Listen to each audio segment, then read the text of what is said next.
This video will help you assemble your reed to your clarinet mouthpiece. And the first thing you want to do is just grab your mouthpiece and ligature from your case, and you'd leave the mouthpiece cap in your case at this point.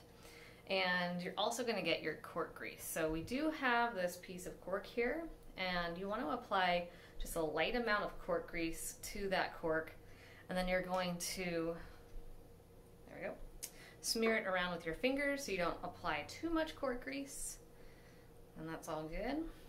And the next step is to take your barrel out of the case as well.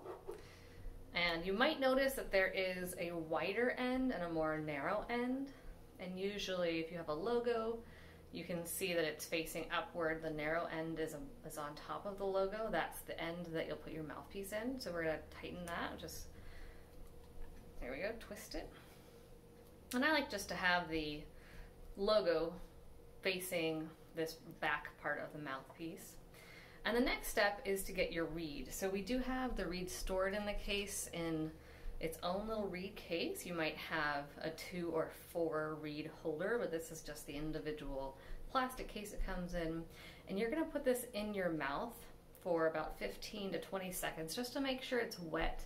A wet reed will allow you to have the best sound possible on the clarinet.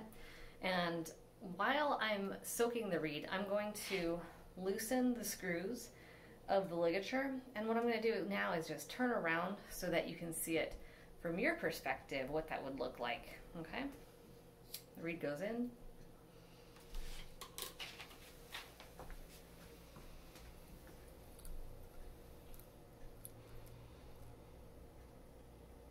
Okay, so those screws are sufficiently loose. I've just taken the wet reed out of my mouth. And with one finger, I can hold up the ligature a little bit to allow me some space to put the reed in. And notice I'm not touching the tip of the reed at any point, because if that chips, you have to throw it away. I'm going to use my thumbs here to maneuver the reed just to make sure that it's centered on our table. The table is this flat part of the mouthpiece. And you don't want to have any gap at the top. You want it all the way to the top of the mouthpiece, but not above the mouthpiece, just right there at the top line. And check again that it's centered on the bottom as well. And once you feel like it's centered, lower the ligature down.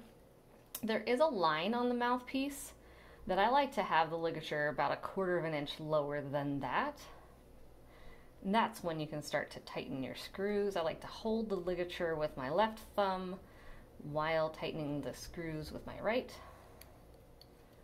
And notice that the screws are on the right side. That's always going to be the accurate way to use your ligature. And there you have it. Your reed is perfectly centered and ready to play.